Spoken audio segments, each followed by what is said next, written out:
ሙስሊም ማለት ምን ማለት ነው? ሲያን ትምህርት እንውሰድ። ሙስሊም ማለት በአላህ የሚያምን በአኺራ የሚያምን ሁለቱን እንውሰድ። በአላህ ሲያምን አላህ ኪታብ አውርዶለታል፣ በዛ ነው ያመነው።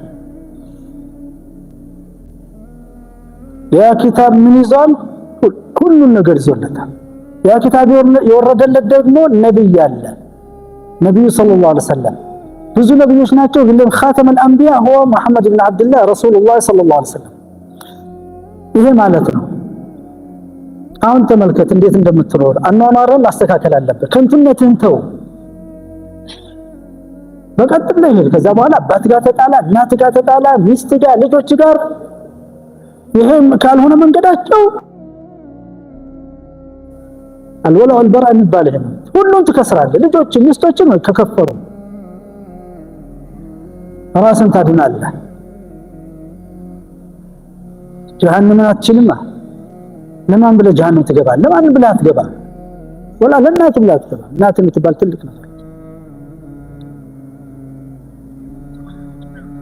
المسلم ማለት አኺራ አለ፣ ዱንያ አለ። እነዚህ መጽሐፎች መውረድ፣ ቁርአን መውረድ፣ የነብዩ ሰለላሁ ዐለይሂ ወሰለም መላክ አኺራንና ዱንያን ለማያያዝ ነው። እዚህ የምትሰራው ስራ እዛ ሂሳብ ትደረጋለህ። እዛ ዋጋ አለው። እማ ዋጋ ያገኛል፣ እማ ዋጋ ያጣል።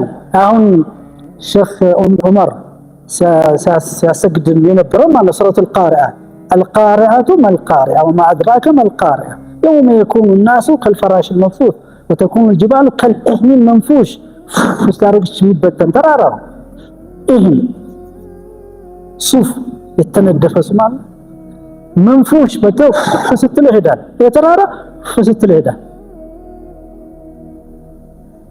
وأما من ثقلت موازنه فأما من ثقلت موازنه فهو في عيشة ميزانه كبدالة في شيء.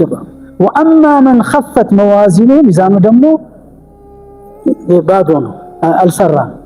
وأما موازنه فأمه هاوية وما أدراك ما هي نار حامية إلال ما جنتنا ما نار. مسلم مالتنا بزي أمنو لذا كان يسرى مالتنا